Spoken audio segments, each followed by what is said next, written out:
AITA for walking out without saying a word after my cocky fiance said I'd crawl back. I was 29, just outside the restaurant, utterly numb. Taylor, my fiance, was inside, just 27, surrounded by her friends. She wasn't just laughing, she was gasping with amusement, pointing at her phone like it held the funniest thing she'd ever seen. And it did.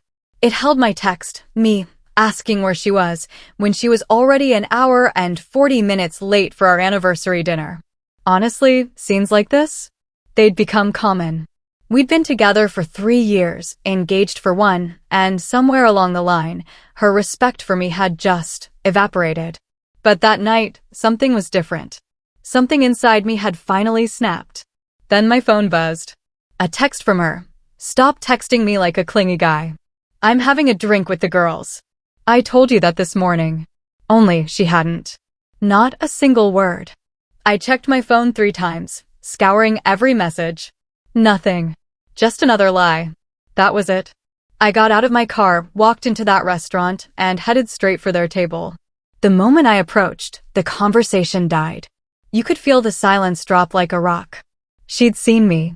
I looked at Taylor, my voice calm, but shaking inside. "You missed our anniversary dinner." She actually rolled her eyes, like I was the one being unreasonable. "Don't be dramatic, Nathan," she huffed. "We can eat any other night." Her friend, Brittany, barely stifled a giggle. "Ooh, someone's sleeping on the couch tonight," she snickered, then added with a truly mocking smile, "He'll get over it." He always gets over it. Taylor then turned to me, completely annoyed. "Babe, you're embarrassing me. Go home. I'll be there later." I just stared at her. "We need to talk. Right now." She sighed in exasperation, throwing her hands up. "Oh my God. Fine." Then she rolled her eyes at her friends, muttering, "See what I have to put up with." We went outside, and the second we were alone, her arms flew across her chest. "What is your problem?" "It's just dinner." I looked her dead in the eyes. "It's not just a dinner, Taylor. It's our anniversary. It's you showing up almost 2 hours late. It's you mocking me with your friends." She just shook her head, as if I was the one with the issue. "You're way too sensitive. That's exactly why I need space sometimes. You're smothering me." And that's when I said it. Calmly. No raised voice, no trembling. Just a quiet, final resolve. "We are done, Taylor. Our relationship ends here." Her face, oh man, her face changed instantly. The mask dropped. Her entire attitude hardened, her eyes narrowing into slits. "You are not serious," she hissed. "Oh, I'm completely serious. I'll get my things this weekend." She took a step closer, lowering her voice to a chilling whisper, like she was delivering a curse. "You are going to regret this if you leave. You have no idea what you're losing. Nobody else will put up with you the way I have. You'll come crawling back, and maybe I won't even take you." I just shrugged. "We'll see." She frowned, confused. "What does that mean?" "It means exactly what I said. We'll see. Have a good night." And with that, I left her standing there on the sidewalk, stunned. What she didn't know, though, was that I'd already been preparing. Taylor lived in my apartment, her name nowhere near the lease. She'd moved in gradually, piece by piece, without ever really asking, until her presence became a permanent, suffocating fixture. She didn't pay rent, claiming it was so she could save for our future. In reality, her stuff had completely invaded my space. My gaming setup was relegated to a forgotten corner. My home office had transformed into her personal walk-in closet. My entire life had shrunk, compressed, to make more room for hers. And there was something else she didn't know. I'd accepted a job offer in another state. A remote position, only occasional visits to the office. I'd been quietly planning this for weeks, as her disrespect piled up, becoming more and more unbearable. That anniversary dinner? That was my last-ditch effort. My final, desperate test to see if there was anything left to save between us.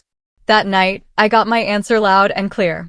She finally stumbled home around 3 a.m., trying to slip into bed beside me as if nothing had happened. Her voice was falsely sweet, a practiced whisper. "Babe, are you asleep? I'm so sorry about earlier. Let me make it up to you. I just pretended to be asleep." She pulled these acts sometimes.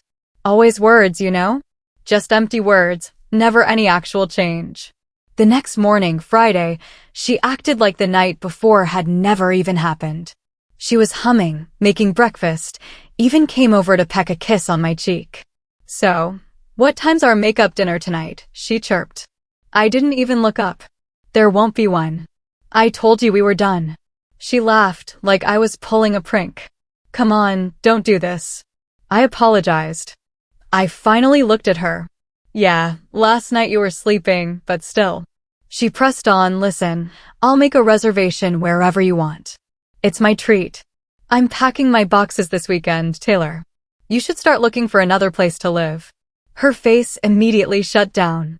Like a switch flipped. "You are not going to dump me, and I am not moving. Just try to kick me out, and I swear, I'll make your life a living hell. You have no idea who you're messing with." I just let her rant. When she finally finished, I simply replied, "Okay." Then I got up. "I have to go to work." She stormed off to the bedroom, slamming the door so hard the whole apartment shook. That's when I texted my brother, "Tomorrow morning is a go. Truck ready at 6 a.m. All day Friday, Taylor completely switched tactics. After the threats, she went straight into full-blown love bombing. Cooked a fancy dinner. Wore that dress I bought her last year. She kept touching my arm, playing with her hair, putting on this whole act, trying to recreate some idealized version of us. "Do you remember our trip last summer?" she asked, putting on this falsely nostalgic look. "We were so happy. We can get that back." I just looked at her, completely deadpan. "The trip where you spent all your time on Instagram and complained nonstop about the hotel I booked?" She let out this weak, nervous little laugh. "I was just, I get a little cranky when I travel, but there were good times. No, I'm tired. I'm going to sleep." She checked the time, incredulous. "Nathan, it's barely 9 p.m. Big day tomorrow." She followed me to the bedroom. "Are you really going to throw away a 3-year relationship over a single dinner?" I turned back to her, my patience thin. "It's not a single dinner, Taylor. It's a pattern. And you know it." Her face hardened again, spitting, "You will never find anyone like me." I stared at her for a second, then delivered the final blow. "That, Taylor, is exactly the point." She slept on the couch that night, and honestly, that suited me just fine. Saturday morning, 6 a.m. My brother showed up with his truck and 2 friends. During the week, I'd already stashed away all my essentials, clothes, electronics, important documents, everything was already in my car. This morning, it was just the furniture. We worked quickly, silently. My gaming setup, my desk, all the pieces I'd bought before Taylor decided to turn my apartment into her personal territory. Everything that was truly mine. She woke up around 7:30, pulled from sleep by the sounds and movement. She stumbled out in her pajamas, hair a mess, looking utterly confused. "Nathan, what are you doing?" I didn't even slow down. "I'm moving out. Like I told you." She started shaking her head, panicked. You can't do this. This is my home too." I set down the piece of furniture I was carrying, looked her dead in the eye. "This is my apartment. My name is on the lease. You, Taylor, are a guest." She tried to block the doorway. "Stop. We need to talk about this." My brother, cool as a cucumber, stepped forward. "Ma'am, please step aside." She whipped around, outraged. "Don't call me ma'am. Nathan, tell them to stop." I just replied, "We're almost done. You'd better go get dressed." She glared, then ran back inside. Moments later, I heard her screaming into the phone. Probably her mom or Brittany. By 9 a.m., everything was loaded up. I'd left behind all her stuff, her decorations, the furniture she'd chosen. The apartment looked completely strange without my things, like a stage set missing half its props. When she came back out, finally dressed, she looked absolutely frantic. "But where exactly are you going? You can't even afford another place. You need me." I looked at her one last time, and then I dropped the bomb. "I got a new job. In another state. I start Monday." Her jaw literally dropped. "What? When were you going to tell me?" "Never. We broke up. Remember?" She exploded. "This is insane. You were planning this while pretending everything was fine." I didn't even blink. Just like you planned to skip our anniversary while pretending to care about us. She actually almost stomped her foot in rage. It's not the same thing. I just lost track of time for 2 hours. You're making a huge mistake. When this job doesn't work out, when you find yourself alone in some crappy apartment, don't come crying to me. I won't. I handed her an envelope. The lease ends in 2 months. The landlord's number is in there if you want to take over the apartment or find something else. It's no longer my problem. And that was that. I was out. Update number 1, 2 weeks later. Honestly, her sense of entitlement just exploded at a mind-boggling speed. My first week at the new job? Went great. Better pay, awesome team, respect, something I hadn't felt in ages. I'd found a simple, clean, quiet apartment just 20 minutes from the office. Mine. And then Taylor found my LinkedIn. The messages started. First, almost polite, hope you're doing well. Still thinking about us. Then pleading, please just talk to me. We can fix this. Then, full-blown anger, you're a coward. A real man doesn't run away. I blocked her. She made new profiles. I blocked those too. Then, she called my mom. Crying. My mom called me almost immediately. Nathan, what did you do to that poor girl? I sighed, trying to keep my patience. I left her, Mom. After she disrespected me for the 1,000th time. My mom hesitated. Well, she says you abandoned her, that you left her with nothing. I let a beat of silence hang, then cut in sharply.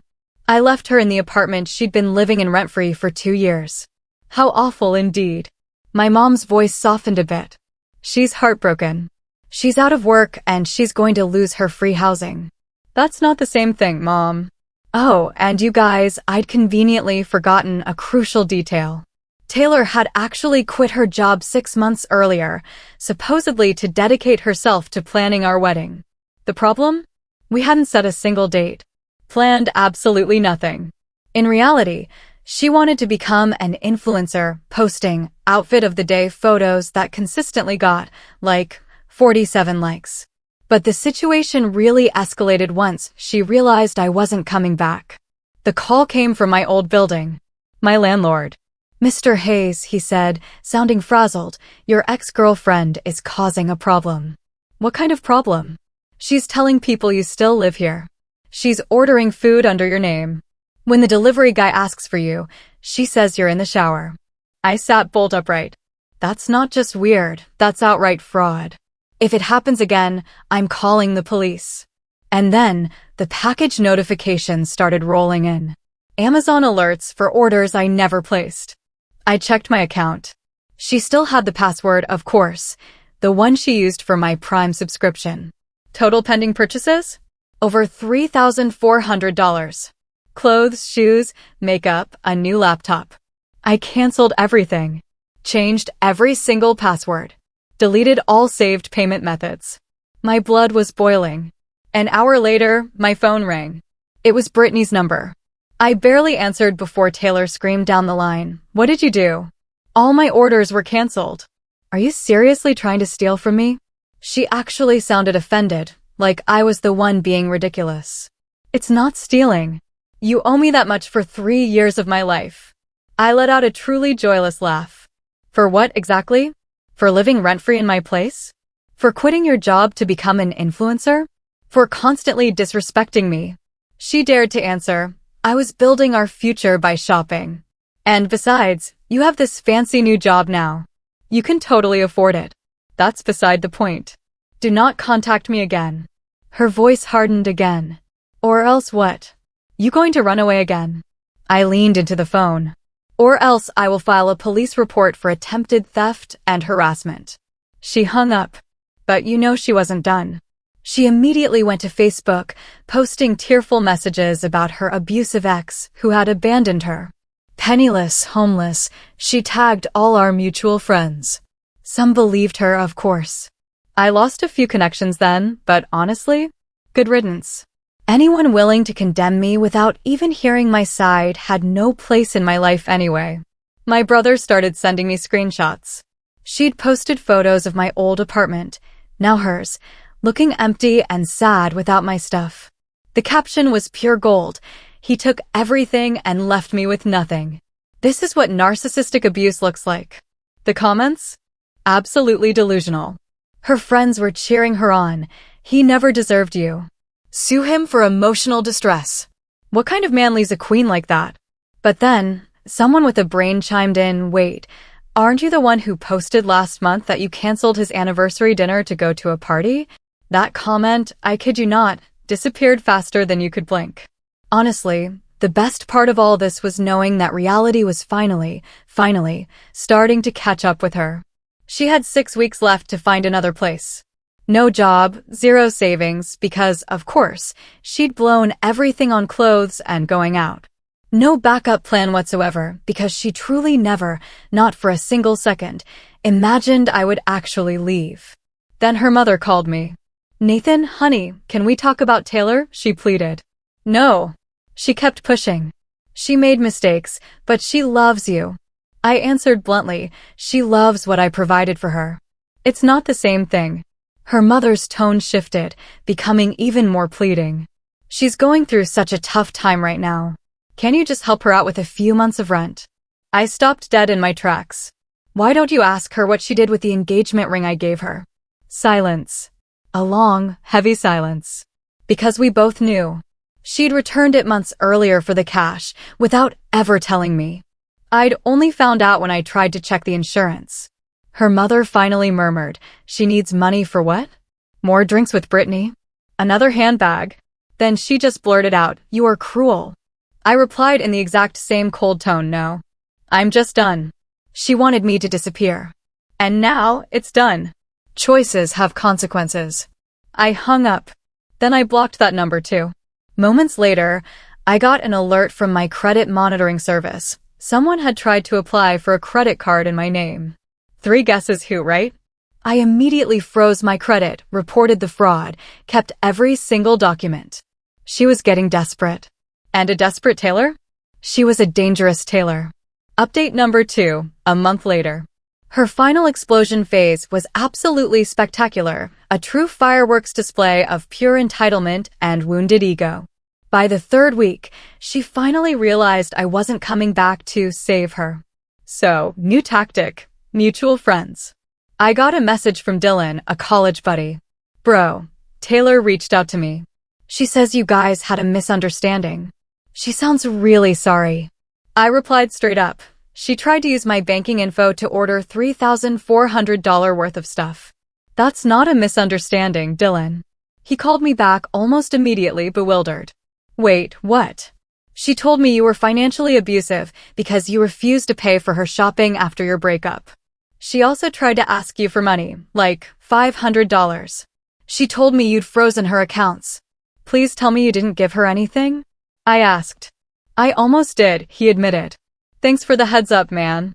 She went through our entire circle of friends, telling each one a different, perfectly calibrated lie, tailored specifically to that person.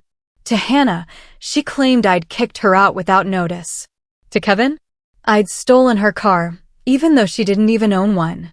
To Scott, I'd emptied our joint accounts, which, you guessed it, we never had. Most of our friends eventually caught on. The ones who didn't? They learned the hard way when she couldn't pay them back. Then, she took things to a whole new, terrifying level. She showed up at my new workplace. Yes, you heard that right. She drove 6 hours just to ambush me at the office. Security called me. Mr. Hayes, there's a woman in the lobby claiming to be your wife. She says it's an emergency. I went downstairs, and there she was, putting on a full, Oscar-worthy theatrical performance.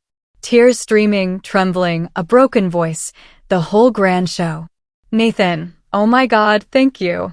I was so worried. I just turned to the security guard. I do not know this woman. She actually blinked, utterly shocked. What? Nathan, stop. Tell them who I am. I kept my voice cold, steady. She is my ex-girlfriend. I haven't spoken to her in a month. She has absolutely no business being here. The guard turned to her. Ma'am, you need to leave the premises. Her expression changed in a flash, pure fury replacing the tears. This is absurd. Nathan, I drove for hours. We have to talk. No, we don't have to do anything, I said flatly. She lunged, trying to grab my arm, but security immediately stepped in. That's when she started spitting her venom. You won't be able to hide behind security guards your whole life. You owe me a conversation. I looked at her without flinching. I owe you nothing. Please escort her out. As they walked her to the exit, she shrieked, "You're going to regret this. Now I know where you work. This isn't over." After that, Human Resources called me in. I explained everything, showed them all the proof of the harassment. They took me completely seriously. Her photo was distributed to all security checkpoints. She was banned from the property. But one thought chilled me to the bone. She'd found my workplace. Sooner or later, she'd find my apartment too. I had to act before she took the next terrifying step. I filed for a restraining order. I had more than enough evidence. The attempted bank fraud, the harassment from multiple numbers, the ambush at my workplace, the threatening messages. The judge granted me a temporary order, and she was going to be served in the next few days. Meanwhile, the deadline for her to move out was looming. My old landlord texted me. He still had my number from when I was a tenant. "Your ex is something else, honestly. She told me you were going to keep paying her rent." I replied immediately, "Absolutely not. Next month, she's out on the street." He wrote back, "Yeah, I already have new tenants ready to move in." And between us, she's been a nightmare. Noise complaints, yelling on the phone in the middle of the night. She even tried to change the locks without permission. I just sighed. "Sorry you had to deal with that." He then added, "She even asked if she could stay rent-free in exchange for influencer marketing for my building." I asked him how many followers she claimed to have. When he said 2,000, I actually laughed out loud. She, of course, called him a boomer who didn't understand marketing. The most ironic part of all this? She received the restraining order the exact same week as her eviction notice. Poetic justice, right? Then Brittany called me from a new number. I barely picked up before she practically shrieked, "You are truly evil. Do you know Taylor is on the streets because of you?" I answered without hesitation. "She's on the streets because she quit her job, spent all her money, and tried to commit fraud." Brittany gritted her teeth. "She loved you. She loved my apartment and my credit card, Brittany. Now she's sleeping on your couch, isn't she? Are you happy?" A beat of silence. "Thrilled," I added, sarcastically. "How long until she abuses your hospitality, too, Brittany? She's your best friend? Good luck. Ask her to chip in for groceries. You'll see." She hung up. But I already knew exactly how this was going to end. Taylor was the kind of person who could turn any offered couch into a full-blown disaster zone. I figured Brittany would last 2 weeks. I was wrong. It lasted 10 days. Final update. 2 months later, her total collapse was almost sad to watch.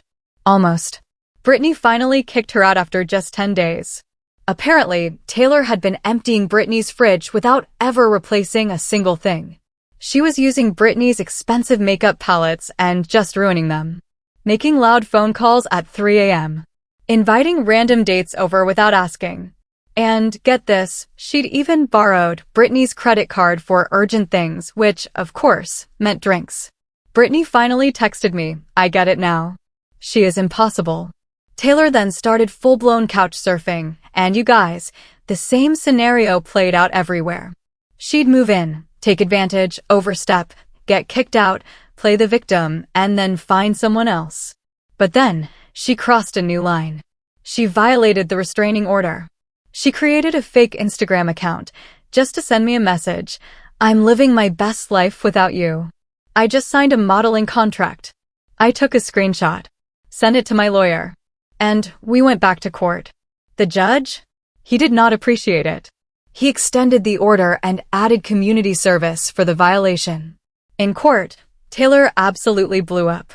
"This is harassment. He's trying to ruin my life." The judge looked at her with this icy wariness. "Ma'am, you are here because you violated a restraining order. You contacted him, not the other way around." She threw her hands up in outrage. "It was just Instagram." The judge cut her short, which still constitutes a violation of the no-contact order. 50 hours of community service. And upon the next offense, it will be jail time. She'd tried to represent herself to save money, and yeah, it showed. And that famous modeling contract of hers? It was nothing but a multi-level marketing scheme selling some sketchy weight loss tea. She'd paid $500 upfront for a starter kit. Classic Taylor. Ultimately, she ended up moving back in with her parents, 3 states away. The last I heard, through acquaintances, was that she was working part-time at a mall, sleeping in her childhood bedroom, and still telling everyone I'd rigged the system against her. She kept posting these messages as if she were some grand entrepreneur, a successful boss babe. Except this time, her parents were actually charging her rent. Her mother sent me one last message before I blocked her number for good. "I hope you are happy you broke my daughter." I read it once, then deleted it. No, Taylor didn't break because of me. She destroyed herself. All I did was stop catching her every time she fell. On my end, though, everything was finally going well. I was thriving. I love my new job. I've met people who actually respect boundaries. And I've even started dating someone new who, get this, actually arrives on time when we plan a dinner. It's crazy, truly, how peaceful life becomes once you finally remove the toxic people from it. Sometimes, I still think back to her threat, "You're going to regret it if you leave me." She was wrong. So wrong. My only regret is not leaving sooner. I really hope this story resonates with you. It's a powerful reminder that your self-respect is absolutely non-negotiable. Setting firm boundaries, especially when someone repeatedly disrespects you, isn't being cruel. It's an act of self-love. True healing begins the moment you stop accepting what hurts you, and taking responsibility for your own happiness is one of the most freeing things you can ever do. You deserve relationships that feel safe and respectful, and prioritizing your well-being? That's the kindest thing you can do for yourself. You have the strength to create a calmer, better life. Trust me on that. So, tell me, have you ever had to walk away from a relationship that was slowly but surely draining the life out of you? What was your last straw? I really want to know your thoughts on this. Share them in the comments below.